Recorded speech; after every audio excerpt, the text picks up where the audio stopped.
রাসবিহারী চক্রবর্তী ছিলেন একজন দরিদ্র ব্রাহ্মণ সন্তান। ওনার জ্যেষ্ঠ ও কনিষ্ঠ ভ্রাতা কুলগুরুর কাছে দীক্ষিত হলেন, অথচ ওনার একান্ত বিশ্বাস ছিল সিদ্ধ সমাহিত মহাপুরুষের কাছে দীক্ষালাভ না হলে কুলগুরুর কাছে মন্ত্রগ্রহণে কোনো লাভ হবে না। সেই কারণে উনি গুরুর সন্ধান করতে লাগলেন। এমন সময় শ্রী শ্রী ভোলানন্দ গিরি মহারাজের খোঁজ পেলেন। গিরি মহারাজ বরিশাল টাউনে উপস্থিত আছেন। রাসবিহারী চক্রবর্তী মহাশয় একজন বন্ধুকে সাথে নিয়ে পায়ে হেঁটে বরিশালের উদ্দেশ্যে রওনা দিলেন, অথচ ওনার সেই যাত্রা বিফল হল। শ্রী শ্রী ভোলানন্দ গিরি মহারাজ তখন বরিশাল থেকে চলে গেছেন।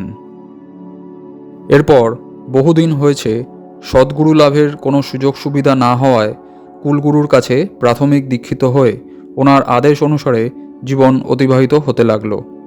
এমন সময় একজন বন্ধুর কাছ থেকে রাসবিহারী মশাই জগৎগুরু আচার্য স্বামী প্রণবানন্দজি মহারাজের কথা শোনেন।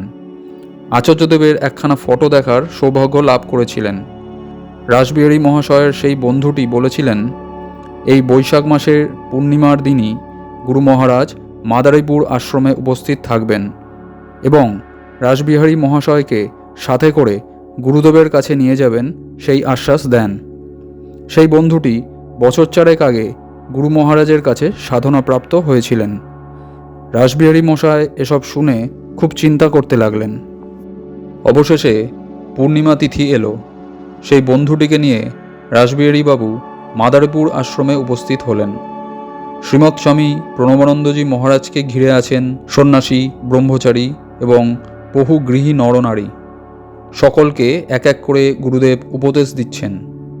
কিন্তু রাসবিহারী মশায়ের অভিমান ছিল, গুরুদেব যদি ভালো করে না বোঝান তাহলে তিনি প্রণাম পর্যন্ত করবেন না। গুরু মহারাজের নিয়ম ছিল তার ঘরের সমস্ত দরজা বন্ধ করে মাত্র একটি দরজা দিয়ে সাধন ও উপদেশ প্রার্থী একজন একজন করে প্রবেশ করত। দরজার সামনে একজন দ্বাররক্ষক সন্ন্যাসী ছিলেন।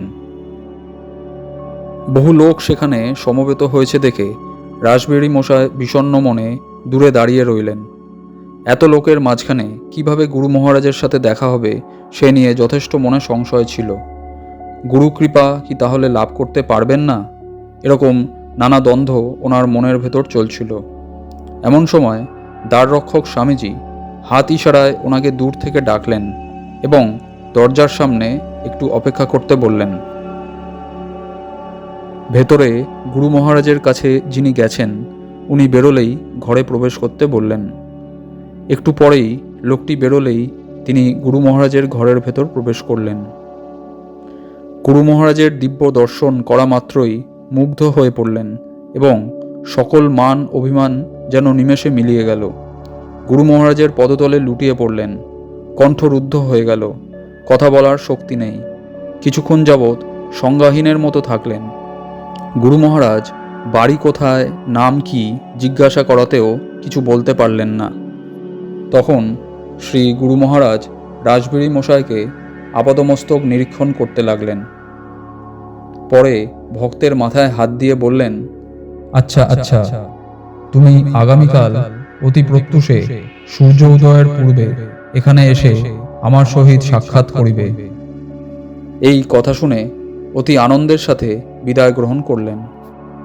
পরের দিনের কথা চিন্তা করতে করতে সারা রাত রাসবিহারী মশায়ের ঘুম হলো না। রাত 3টের সময় বিছানা ত্যাগ করে কিছুক্ষণ পর নদীতে গিয়ে স্নান করে আসলেন। ক্রমে 4টে বাজল। আর ধৈর্য ধরতে পারলেন না। শ্রী গুরু মহারাজের ঘরের কাছে পৌঁছালেন। আগের দিনের সেই সন্ন্যাসীটি দরজার সামনে দাঁড়িয়েছিলেন। তিনি সাথে সাথে দরজা ছেড়ে দিলেন। ঘরে প্রবেশ করে জগৎগুরু শ্রীমৎ স্বামী প্রণবানন্দজি মহারাজকে প্রণাম করা মাত্রই গুরু মহারাজ বললেন, বসো বসো, শুভ মুহূর্ত চলিয়া যাইতেছে, শীঘ্র বসো। এরপর মন্ত্রদীক্ষায় দীক্ষিত করে গুরুদেব বললেন, তোমার পাপ তাপ কলুষ কালিমা সমস্ত আমি গ্রহণ করিলাম, তোমার ভয় নাই। এরপর গুরুদেবকে প্রণাম করে ঘর থেকে বিদায় নিলেন। কিন্তু আশ্রমের বাইরে আসা মাত্রই ওনার মনে হতে লাগলো, এ কাজটা কী করলাম? কুলগুরুকে ত্যাগ করে সন্ন্যাসীর ধর্মে দীক্ষিত হলাম, গৃহী হয়ে এ কাজটা উচিত হয়নি। পরক্ষণেই মনে হলো, উনি যদি সিদ্ধ সমাহিত মহাপুরুষ হন তবে দোষেরই বা কী আছে? তবে বিচার করে দেখতে হবে সত্যি করেই উনি সিদ্ধ সমাহিত মহাপুরুষ কিনা। চঞ্চল ও দ্বন্দ্বসংকুল মনের ভেতর নানা রকম জল্পনা কল্পনা চলতে লাগলো। রাসবিড়ি মশায়ের মনে হলো, তিনি তো আজ আমার গুরু হলেন। গুরুর কাছে শিষ্যের অন্যতম আকাঙ্ক্ষিত থাকতে পারে প্রসাদ। উনি স্থির করলেন, আশ্রম প্রাঙ্গণে কোনো এক জায়গায় চুপ করে বসে থাকবেন, গুরুদেব ওনাকে খুঁজে প্রসাদ দিতে পারেন কি না। সেই মতো চিন্তা করে আশ্রমের পশ্চিম দিকে টিনের একটি ঘরের বারান্দায় চুপ করে বসে থাকলেন। সকলেই অপরিচিত। বেলা 12টা বাজল, 1টা বাজল, বেলা 2টো বাজল। ওনার তখনও কেউ খোঁজ খবর নিল না। ওই সময় বাইরে হোটেলে গিয়েও ভাত পাওয়া যাবে না। তখন ওনার মনে হলো, সবই মিথ্যা, সবই ফাঁকা। এদিকে আশ্রমের সকল সন্ন্যাসী ব্রহ্মচারীদের খাওয়ার পর্ব শেষ। রাসবিড়ি মহাশয় মনের দুঃখে অভিমানে সেই জায়গা ছেড়ে বেরিয়ে আসলেন। এমন সময় হঠাৎ এক সন্ন্যাসী তাকে ডেকে বললেন, আসুন, আপনি খেতে আসুন। এরপর রাসবিড়ি বাবুর প্রশ্নের উত্তরে সেই সন্ন্যাসী জানান, গুরু মহারাজ ওনাকে প্রসাদ গ্রহণ করার কথা বলেছেন। শুনে রাসবিড়ি মশাই অবাক। তার আনন্দের সীমা রইল না। আহারের স্থানে গিয়ে দেখলেন শ্রী গুরু মহারাজ দাঁড়িয়ে আছেন। একখানা থালায় আগে থেকেই প্রসাদ রাখা ছিল। রাসবিড়ি মশাইকে আঙুলের নির্দেশে গুরুদেব ওইখানে বসতে বললেন। মহানন্দের সাথে প্রসাদ গ্রহণ করে ওনার মন তৃপ্ত হয়ে গেল। কিন্তু মন এতই চঞ্চল যে পরক্ষণেই কুমতি জাগল। ওনার মনে হলো, এ আর এমন বেশি কি, এ তো কাকতালীয় ব্যাপারও হতে পারে। নানা রকমের তর্ক বিতর্ক রাসবিহারী চক্রবর্তী মশায়ের মনের ভেতর চলতে লাগলো। খানিক পরে সভা শুরু হলো। অগণিত ভক্ত মানুষ, সন্ন্যাসী, ব্রহ্মচারী সেই সভায় উপস্থিত হলেন। সেই সভায় উপস্থিত থেকে রাসবিহারী মশাই গুরুদেবের তেজপূর্ণ রূপ ভক্তি ভরে দেখতে থাকলেন। ওই দিন রাতে ওনার বাড়ি ফেরার নির্দিষ্ট ছিল। বাড়িতে ওনার পত্নী, মা আছেন। ওদের জন্য একটু প্রসাদ নিয়ে যেতে পারলে ভালো হতো, ওরাও প্রসাদ পেয়ে আনন্দিত হতো। কিন্তু একেবারেই নতুন, আশ্রমের নিয়ম কিছুই জানেন না, তাই প্রসাদ চাওয়া ওনার পক্ষে সম্ভব হলো না। তখন মনে উদয় হলো, কেন, গুরু মহারাজ তো অন্তর্যামী, তিনি তো ভক্তের অন্তরের সব কথা জানতে পারেন। দেখি গুরুদেব সত্যিই অন্তর্যামী কিনা। সভা শেষ হলে রাসবিহারী মশাই ওনার বন্ধুকে নিয়ে আশ্রম প্রাঙ্গণে একখানা টিনের ঘরে বারান্দায় চুপ করে বসে থাকলেন। আগের সেই সন্ন্যাসী অত লোক সমাগমের মধ্যেও রাসবিহারী মশাইয়ের উদ্দেশ্যে ডাক দিলেন, আপনি বাইরে আসুন। উনি তখন ভাবলেন, আমি অপরিচিত, আমাকে কেন ডাকছে। সন্ন্যাসী আবার ডাকলেন। রাসবিহারী মশাই এবার জিজ্ঞাসা করলেন, আপনি কাকে ডাকেন? তিনি বললেন, হ্যাঁ, আমি আপনাকেই ডাকি। এরপর একখানা কচি কলার পাতার মোড়ক করা কিছু প্রসাদ এনে রাসবিহারী চক্রবর্তী মশাইয়ের হাতে দিলেন। উনি তখন সন্ন্যাসীকে জিজ্ঞাসা করলেন, এটি কে দিল? সন্ন্যাসী বললেন, যিনি দেবার মালিক তিনিই দিয়েছেন। পাতার মোড়ক খুলে দেখলেন মিষ্টি প্রসাদ। প্রসাদের সেই সুঘ্রাণ ভাষায় বর্ণনা করা যাবে না। রাসবিহারী চক্রবর্তী মশাই অতি যত্নে বস্ত্রের সাথে বেঁধে নিলেন এবং উনি কাঁদতে লাগলেন। আনন্দের অশ্রুর সাথে অনুতাপের অশ্রুও মিলেমিশে একাকার। উনি তখন ভাবতে লাগলেন, কার পরীক্ষা নিচ্ছেন, কাকে তিনি অবিশ্বাস করছেন। বন্ধুটি কিছুই বুঝতে পারলেন না। রাসবিহারী চক্রবর্তী মশাই কান্নায় ভেঙে পড়েছেন। বন্ধুটি তাকে একটু সুস্থ করে জিজ্ঞাসা করায় উনি গুরুদেবের লীলা প্রসঙ্গ সমস্ত খুলে বললেন। গুরুদেব যে সত্যিই অন্তর্যামী সে বিষয়ে আর কোনো সংশয় থাকল না।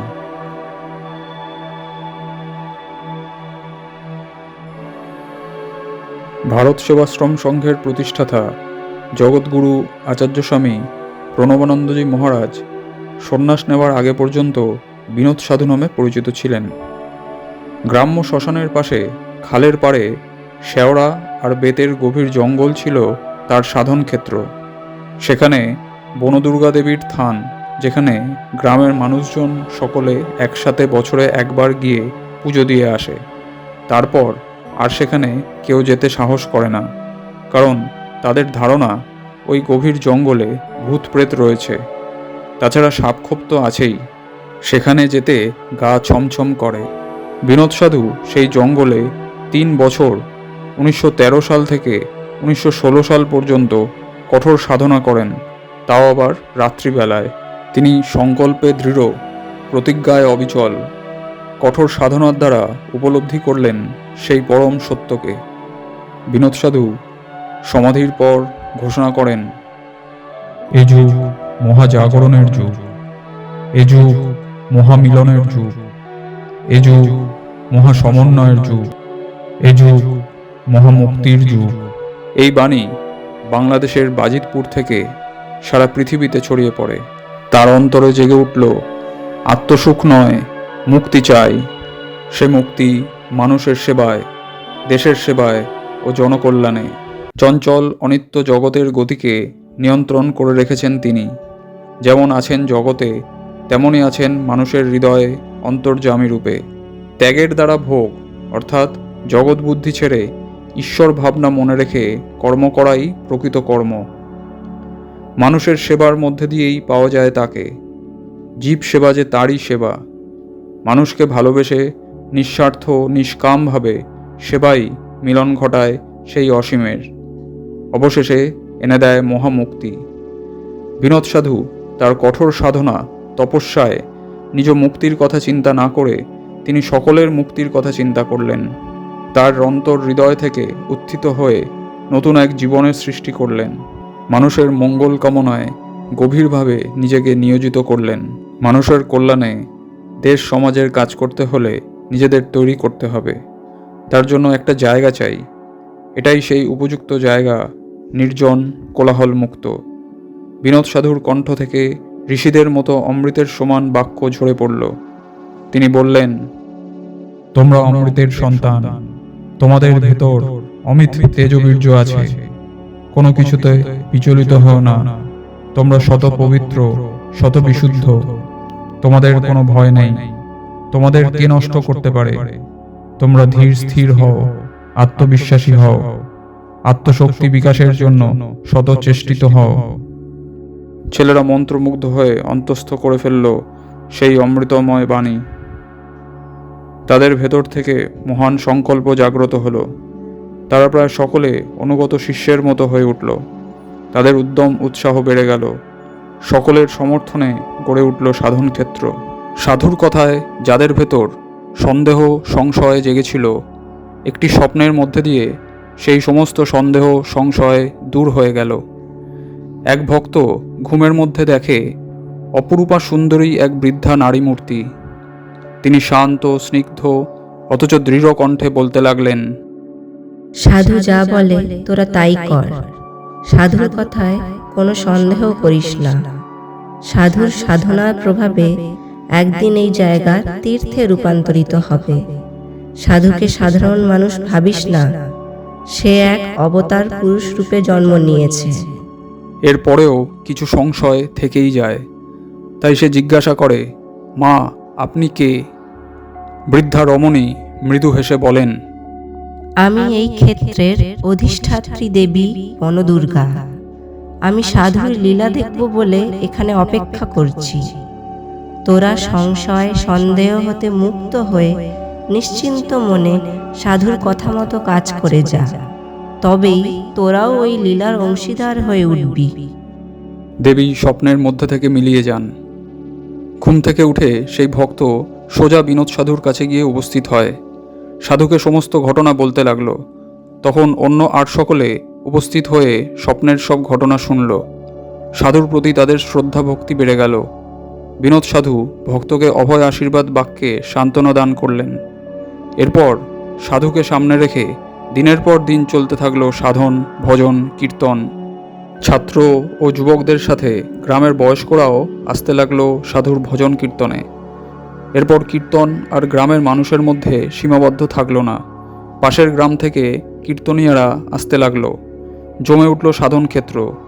যে একবার আসে বিনোদ সাধুর কীর্তনে, সে আর ভুলতে পারে না। তার আকর্ষণে তারা যেন অভাবনীয় আনন্দ অনুভব করে। কীর্তনের ভাবে বিহ্বল হয়ে পড়ে তারা। ছাত্র যুবকরা খুঁজে পেল নতুন জীবনের পথ। তাদের মনের প্রশ্ন বিনোদ সাধু সহজে সমাধান করে দিত। তার কথা হলো, সংকল্প করে যে কোনো কাজ আরম্ভ করলে তার সুফল একদিন মিলবেই। এরপর থেকে দিন দিন ছাত্র যুবকের যোগদানের সংখ্যাটা বাড়তে লাগলো। বিনোদ সাধু ব্রহ্মচর্য ও সংযমের কথা বলে তাদের চরিত্র গঠনের মূল মন্ত্র শিক্ষা দিতে লাগলেন। ছাত্রদের যেমন পড়াশুনো আসল কাজ, তেমনি ব্রহ্মচর্য নিষ্ঠা সহকারে পালন করা প্রয়োজন। ব্রহ্মচর্য ও ধ্যানের সঙ্গে জনসেবায় সকলকে উদ্বুদ্ধ করতে লাগলেন।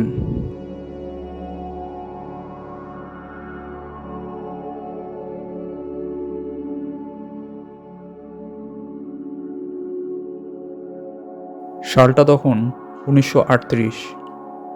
স্বামী বোধরূপানন্দ 3 দিন ধরে মেনেঞ্জাইটিস ম্যালেরিয়া রোগে ভুগছেন। ওনার পূর্বাশ্রমের নাম ছিল গণেশ। ভারত সেবাশ্রম সংঘের প্রতিষ্ঠাতা আচার্য স্বামী প্রণবানন্দজি মহারাজ ওনাকে গণেশ বলেই ডাকতেন। তখন হরিদ্বার কুম্ভ মেলায় ভারত সেবাশ্রম সংঘের পক্ষ থেকে বিরাট আকারে সেবাকার্য এবং ধর্মপ্রচারের ব্যবস্থা করা হয়েছিল। 1 মাসেরও বেশি সময় ধরে নিদারুণ পরিশ্রম ও অনিয়মের কারণে কলকাতার বালিগঞ্জ আশ্রমে ফেরার কয়েকদিন পরেই 2 সন্ন্যাসী মেনেঞ্জাইটিস ম্যালেরিয়া রোগে আক্রান্ত হন। স্বামী বিশ্বপ্রেমানন্দ একদিনের মাথায় দেহত্যাগ করেন। স্বামী বোধরূপানন্দ 3 দিন ধরে শয্যাশায়ী, কেবল বলে চলেছেন, গুরু মহারাজের কাছে নিয়ে চলো আমায়। ভারত সেবাশ্রম সংঘের অন্যান্য সন্ন্যাসীরা ওনাকে বোঝানোর চেষ্টা করছেন, একটু সুস্থ হলে তারপর গুরু মহারাজের কাছে নিয়ে যাবেন। স্বামী বোধরূপানন্দ কিছুতেই শুনবেন না। গুরু মহারাজের কাছে না নিয়ে গেলে তিনি ওষুধ পথ্য খাবেন না। ডাক্তার স্বামী বোধরূপানন্দকে নড়াচড়া করার জন্য নিষেধ করেছেন। শরীর ভীষণ দুর্বল, একটু সুস্থ না হলে সন্ন্যাসীরা কিভাবে নিয়ে যাবেন সেটাই বারবার বোঝাচ্ছেন। 3 দিন ধরে চিকিৎসা চলছে, সেবা শুশ্রূষা চলছে, অথচ ওনার অবস্থা ক্রমশ খারাপের দিকে এগোচ্ছে। ওনাকে আশঙ্কাজনক অবস্থায় দেখে গুরু ভাইয়েরা উদ্বিগ্ন হয়ে পড়েছে। গণেশ বাল্য বয়সে সংসার ত্যাগ করে ত্যাগীর জীবন বেছে নিয়েছিলেন এবং সংঘের আশ্রয় গ্রহণ করেন। সংঘ সেবায় আত্মনিয়োগের কয়েক বছর পর ব্রহ্মচর্য সংস্কার গ্রহণের সৌভাগ্য লাভ করেন এবং আরও 1 বছর পর সন্ন্যাস ধর্ম গ্রহণ করেন। তখন তার নাম হয় স্বামী বোধরূপানন্দ। প্রয়াণকালে তার বয়স ছিল 21-22 বছর। জগৎগুরু আচার্য স্বামী প্রণবানন্দজি মহারাজও কুম্ভমেলায় অবিরাম পরিশ্রম ও অনিয়মের কারণে শয্যাশায়ী হয়ে পড়েন। অনেক কষ্টে কুম্ভমেলার ভিড় বাঁচিয়ে হরিদ্বার থেকে কলকাতার বালিগঞ্জ আশ্রমে আনা হয়। পায়ে বিষাক্ত ক্ষত হয়েছে, ডাক্তারের চিকিৎসা চলছে, আল্ট্রাভায়োলেট এক্সপোজার দেওয়া হচ্ছে। তখন গুরু মহারাজেরও নড়াচড়া কিংবা শয্যাত্যাগ নিষিদ্ধ। সে সময় শ্রীমৎ পূর্ণানন্দজি আচার্যদেবের দেখাশোনা করতেন। বিশ্বপ্রেমানন্দজি সবে ম্যালেরিয়ায় দেহত্যাগ করেছেন। পায়খানার সামনে গলির ভেতর দিয়ে স্বামী বোধরূপানন্দ অন্য আর এক সন্ন্যাসীকে যেতে যেতে বলছিলেন, বিশ্বপ্রেমানন্দের মতো মরতে পারলে ভালো হয়। পূর্ণানন্দজি মহারাজ সে কথা শুনতে পান। তিনি গুরু মহারাজকে বোধরূপানন্দের মনের অবস্থা জানান। তখন গুরু মহারাজ বলেছিলেন, গণেশকে বলিস বিশ্বপ্রেমানন্দের মতো দেহত্যাগ পরম সৌভাগ্যের বিষয়। বোধরূপানন্দের রোগ ভোগের 3য় দিনে অর্থাৎ দেহত্যাগের দিনে বেলা 12টা থেকে একই কথা বলতে থাকেন, আমাকে গুরু মহারাজের কাছে নিয়ে চলো। তখন ওনার শরীরের যে অবস্থা তাতে তাকে নড়াচড়া করাও বিপজ্জনক। যখন তিনি বুঝলেন গুরু মহারাজের কাছে তাকে নিয়ে যাওয়া হবে না, তখন দাঁত কপাটি দিয়ে রাখলেন, ওষুধ পথ্য কিছুই খাবেন না। ওনার অবস্থা তখন আতঙ্কজনক। গুরু মহারাজের কাছে সেই খবর পৌঁছালো। আচার্য স্বামী প্রণবানন্দজি মহারাজ এই কথা শুনেই আদেশ করলেন, আমার ইজি চেয়ারখানা নিয়ে এসো। ওনার আদেশ মতো চেয়ার নিয়ে আসা হলো। তিনি কয়েকজন সন্ন্যাসীকে আদেশ করলেন, আমাকে ধরে তুলে চেয়ারে বসিয়ে দাও। গুরু মহারাজও তখন গুরুতর অসুস্থ। 4 জন বলিষ্ঠ সন্ন্যাসী গুরুদেবকে চেয়ারে অর্ধশায়িতভাবে বসিয়ে সিঁড়ি বেয়ে দোতলা থেকে একতলায় নামিয়ে মরণাপন্ন বোধরূপানন্দের শয্যার পাশে রাখলেন। গুরু মহারাজ অতি কষ্টে ব্যান্ডেজ বাঁধা পায়ের ওপর ভর দিয়ে দাঁড়িয়ে রোগীর ভ্রুদ্বয়ের মাঝখানে বুড়ো আঙুল ও অনামিকার দ্বারা স্পর্শ করে বললেন, ওম গুরু, ওম শিব। তখন সন্ন্যাসী বোধরূপানন্দকে সচেতন করে বললেন, গণেশ, চেয়ে দেখো, গুরু মহারাজ এসছেন। বোধরূপানন্দ আচার্যদেবের মুখের দিকে চেয়ে থাকলেন। সন্ন্যাসী আবার রোগীর কানে ওং গুরু, ওং শিব মন্ত্রটি উচ্চস্বরে 3-4 মিনিট ধরে বলতে লাগলেন। গণেশ তখন হৃদয়ের মধ্যে দৃষ্টি নিবদ্ধ করে অপলক নেত্রে গুরু মহারাজের শ্রীমুখ দর্শনের সাথে সাথে পূর্বোক্ত মন্ত্রজপ করছেন। সেই ঘরে তখন 15-16 জন সন্ন্যাসী দাঁড়িয়ে আছেন। এই গম্ভীর পরিবেশে মহাভাবের স্পন্দনে সকলে অভিভূত। কিছুক্ষণ পর আচার্যদেব ওনার দক্ষিণ করতল বোধরূপানন্দের বুক থেকে কপাল পর্যন্ত শরীর স্পর্শ না করে টেনে নিতে লাগলেন। ভ্রু মাঝখানে নিয়ে একটু তুড়ি দিতে থাকলেন। এরকমভাবে 12-3 হাত টেনে নিয়ে তৃতীয় তুড়ি দেওয়ার সাথে সাথে গণেশের প্রাণবায়ু বেরিয়ে গেল। আচার্যদেব বললেন, আমাকে ওপরে নিয়ে চলো। দেহত্যাগের সময় ভক্তি প্রভাবে কিংবা যোগ বলে মনকে সম্পূর্ণ একাগ্র করে ভ্রু মধ্যে প্রাণকে কেন্দ্রিত করে মানুষ পরম পদ প্রাপ্ত হয়। বোধরূপানন্দের তীব্র সংকল্প শ্রী গুরুর কৃপা ও শুভদৃষ্টি আকর্ষণ করল। কথিত আছে, কাশীধামে মৃত্যু হলে মুক্তিদাতা শিব স্বয়ং মুক্তিমন্ত্র দান করে জীবকে উদ্ধার করেন। বোধরূপানন্দের অচিন্তনীয় সৌভাগ্য, স্বয়ং মুক্তিদাতা শিবরূপী গুরু শয্যাপাশে দাঁড়িয়ে কানে মুক্তিমন্ত্র দিয়ে স্বহস্তে প্রাণবায়ু আকর্ষণ করে মহামুক্তির পথে প্রেরণ করলেন।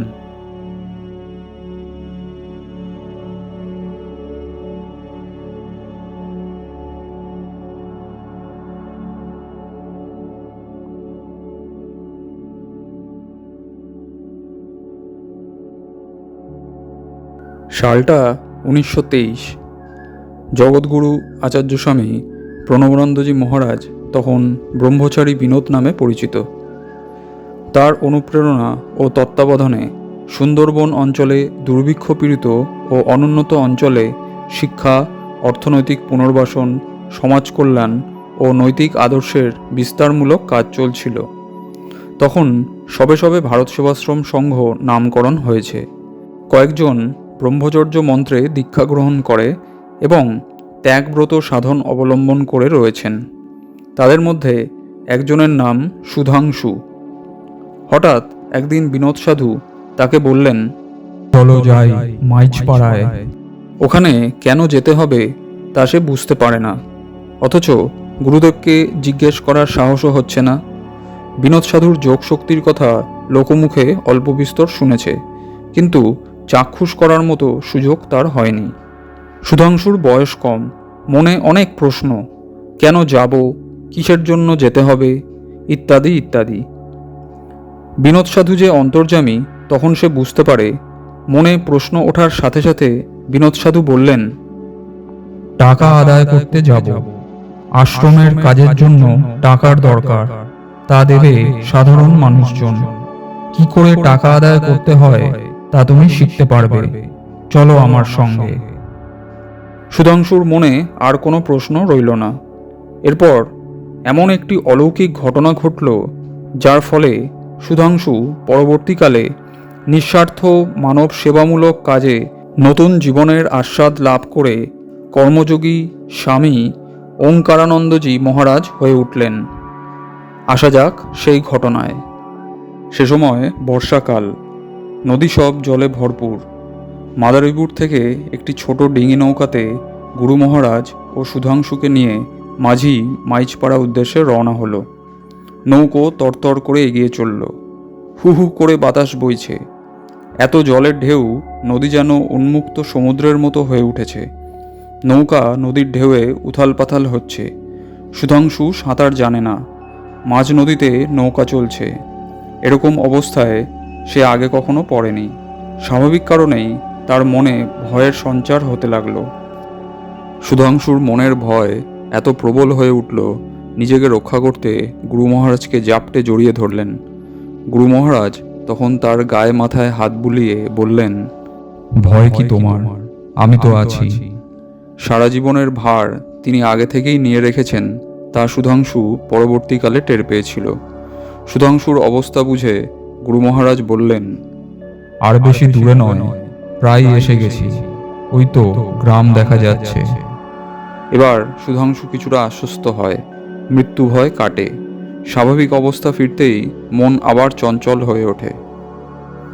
সুধাংশুর মনে সন্দেহের দানা বাঁধে।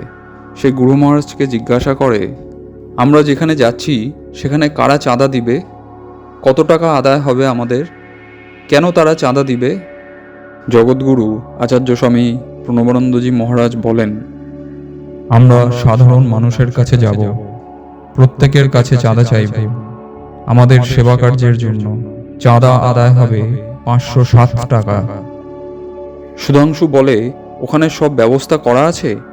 যে টাকা বলছেন তা আদায় হবে? যদি অত টাকা না হয়? বিনোদ সাধু বললেন, না না, তবে আমাদের চেষ্টা করতে হবে। এবার একটু গম্ভীর স্বরে বললেন, যা বললাম তাই হবে। গম্ভীর ভাব দেখে সুধাংশুর মনে একটু ভয় হলো। আর কোনো প্রশ্ন করতে সাহস হলো না। কিন্তু মন কি আর মানে? ভেতর ভেতর একটা চিন্তা কাজ করতে লাগলো। কি করে জানলেন এত টাকা আদায় হবে? মনের মধ্যে সন্দেহের দানা বাঁধল। ডিঙি নৌকা নিয়ে বাড়ি বাড়ি গিয়ে আচার্যদেব মানুষের কাছে সেবা কার্যের কথা বলে আদায়ের চেষ্টা করছেন।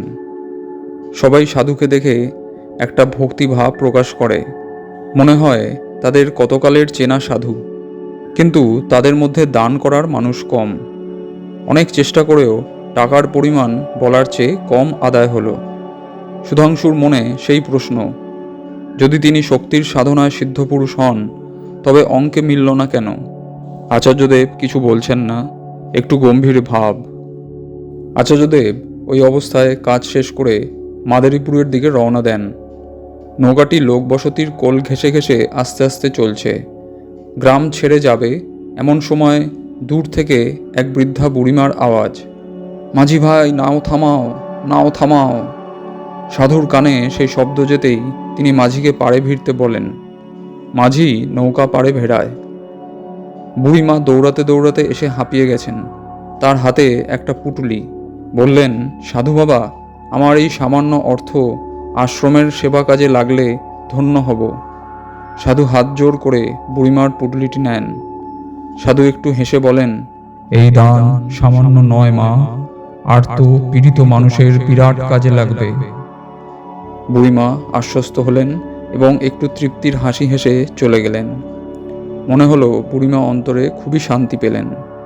আচার্যদেব মাঝিকে নৌকা ছাড়তে বললেন। পুটলিটা সুধাংশুর হাতে দিয়ে বললেন, এইবার ভালো করে গুনো তো কত আছে ওই পুটলিতে। সব গুণে সুধাংশু জানায় 51 টাকা হলো। আচার্য স্বামী প্রণবানন্দজি মহারাজ বললেন, তাহলে আগে 456 টাকা আদায় ছিল। বুড়িমার পুটলিতে 51 টাকা যোগ করে পূর্বের অঙ্কের সাথে মিলল। আমার সংকল্প পূর্ণ হলো, তাই না? সুধাংশু অবাক হয়ে গুরু মহারাজের দিকে চেয়ে রইল। তার মনে যত প্রশ্ন জেগেছিল তা তিনি তার তপশক্তির অলৌকিক লীলার মাধ্যমে সঠিক উত্তর দিয়ে দিলেন। সুধাংশু অভিভূত মনে ক্ষমা চেয়ে নেয় আর নিজেকে সম্পূর্ণরূপে আত্মনিবেদন করতে বাধ্য হয়েছিল। আর কোনো প্রশ্ন নয়, শুধুই বাক্যহীন হয়ে আত্মনিবেদন। গুরু মহারাজ আগেই বলেছিলেন 507 টাকা আদায় হবে, আর এখন দেখা যাচ্ছে সেই টাকাই আদায় হয়েছে। শুধুই আত্মসমর্পণ যোগ। সারাদিনের সকল কাজকর্ম, চিন্তাভাবনা সবকিছু সাধুর কাছে নিবেদন করে আত্মসমর্পণ করেছিল সুধাংশু। আদর্শ কর্মযোগীর কার্যসিদ্ধির এই ছিল মূল সূত্র। সুধাংশু পরবর্তীকালে নিঃস্বার্থ মানব সেবামূলক কাজে নতুন জীবনের আস্বাদ লাভ করে কর্মযোগী স্বামী ওঙ্কারানন্দজি মহারাজ হন।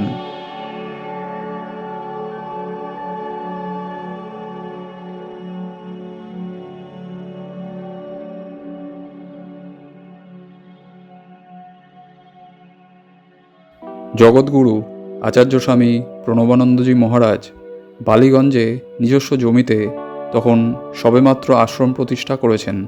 বালিগঞ্জ সে সময় জনমানবহীন একটা অঞ্চল ছিল। ভক্তবৃন্দ খুবই কম আসত, কারণ তখন কলকাতার বালিগঞ্জ এলাকায় শেয়ালের আওয়াজ পাওয়া যেত। ডাক্তার কবিরাজও তখন এখানে আসতে চাইতো না। সেই সময় এক ভদ্রমহিলা তার ছেলেকে নিয়ে গুরু মহারাজের কাছে এসে খুব কান্নাকাটি করতে থাকে। ছেলেটি কুষ্ঠরোগে আক্রান্ত। সেই মহিলা ছেলের রোগ নিরাময়ের জন্য গুরু মহারাজের কাছে প্রার্থনা জানাতে থাকেন। আচার্যদেব তাকে ডাক্তার কবিরাজকে দেখাতে বলেন। ভদ্রমহিলা সেদিন ছেলেকে নিয়ে চলে যান। 1 মাস পর ভদ্রমহিলা ছেলেকে নিয়ে আবার আশ্রমে আসেন। তখন সন্ন্যাসীরা গুরু মহারাজের দর্শনে বাধা দেন, কারণ তারা বুঝে গিয়েছিলেন মহিলা ব্যাধিগ্রস্ত ছেলের ব্যাধি নিরাময়ের জন্য এসেছে। আগের মতো আচার্যদেব অন্যের ব্যাধি যন্ত্রণা গ্রহণ করে মুক্ত করবেন আর নিজে সেই ব্যাধিতে ভুগবেন, তাই মহিলাকে বারে বারে বাধা দেওয়া সত্ত্বেও সে নাছোড়বান্দা, কারণ সে অন্যের কাছে শুনেছিল এই মহাপুরুষ ছাড়া তার ছেলের ব্যাধি মুক্ত হওয়ার উপায় নেই। সেই মহিলা ছেলেকে সুস্থ করার কামনায় দিনের পর দিন আশ্রমে আসতে থাকে। আশ্রমের সন্ন্যাসীরা বারবার তাকে বাধা দেয়। এরপর একদিন আচার্যদেব সেই মহিলাকে ডাকেন। সেই মহিলা গুরু মহারাজের চরণে লুটিয়ে পড়ে ব্যাকুল হৃদয়ে কান্নাকাটি করতে থাকেন। উনি প্রার্থনা জানান ওনার পুত্র সন্তানকে ব্যাধি থেকে মুক্ত করে দেওয়ার জন্য। উনি বলেন যে ওনার আর কেউ নেই, ডাক্তার কবিরাজ সবই দেখিয়েছেন, কিন্তু তাদের ওষুধে কোনো কাজ হয়নি। সেই মহিলা আর্তকণ্ঠে বলেন, প্রভু দয়াময়, আপনিই একমাত্র সম্বল, আপনিই পারেন এর রোগ মুক্তি ঘটাতে। প্রভু দয়া করে কৃপা করুন। এই কথাগুলি বলছেন শঙ্কিত হৃদয়ে, কারণ প্রভু যদি না করে দেন তাহলে আর কোনো উপায় থাকবে না, ছেলের মৃত্যু নিশ্চিত। কিন্তু শঙ্কিতের শঙ্কা হরণ করবেন না এও কি হতে পারে? তিনি তো লোক কল্যাণের জন্যই আবির্ভূত হয়েছেন। আচার্যদেব মহিলার প্রার্থনায় সাড়া দিলেন। তিনি ছেলেটিকে কাছে ডেকে নেন, ছেলেটির গায়ে মাথায় হাত বুলিয়ে দেন এবং মহিলাকে বলেন, ছেলেকে নিয়ে যাও, সুস্থ হয়ে যাবে। মহিলা মহানন্দে ছেলেকে নিয়ে বাড়ি চলে যান। এর কিছুদিনের মধ্যেই গুরু মহারাজ অসুস্থ হয়ে পড়েন। তখন ছিল জুন মাস, প্রচণ্ড গরম। আচার্যদেবের প্রচণ্ড জ্বর এলো, শরীর যেন পুড়ে যাচ্ছে, তার সাথে শরীরে বড় বড় ফোড়া দেখা দিল। কিছুদিনের মধ্যেই ওনার শরীরে কয়েকটি কার্বাঙ্কল দেখা যায়। কার্বাঙ্কল হচ্ছে সংক্রমণের ফলে সৃষ্ট ফোড়ার গুচ্ছ। তিনি একেবারে শয্যাশায়ী হলেন। ডাক্তার কবিরাজ আসলেন। তারা গুরু মহারাজের শরীরের অবস্থা দেখে আতঙ্কগ্রস্ত হয়ে পড়লেন। আর বুঝি বাঁচানো যাবে না। বেশ কিছুদিন ভুগতে থাকলেন। গুরু মহারাজের অসুস্থতার কথা চারিদিকে ছড়িয়ে পড়ল। ডাক্তাররা জবাব দিয়ে দিলেন। তারা বলেছিলেন, আপনার রোগ আপনি নিজে ইচ্ছা না করলে সুস্থ করা যাবে না। চারিদিক থেকে বিশিষ্ট জনেরা এসে তাকে বারে বারে প্রার্থনা জানাতে থাকলেন। তারা গুরু মহারাজকে বলতে থাকলেন, আপনার সংঘের কাজ এখনও সম্পূর্ণ হয়নি, আরও অনেক কাজ করতে হবে আপনাকে। আশ্রমের সন্ন্যাসী সন্তানরা তাকে পূজার আসনে বসিয়ে কাতরভাবে পূজা প্রার্থনা করলেন। তাতে গুরু মহারাজের বাঁচার সংকল্প জাগল। তিনি আবার ধীরে ধীরে সুস্থ হয়ে উঠলেন। এটাই গুরু মহারাজের অলৌকিক লীলা। এই রকম লীলার মাধ্যমে হাজার হাজার মানুষের কল্যাণ করেছেন তার এই অল্পায়ু জীবনে।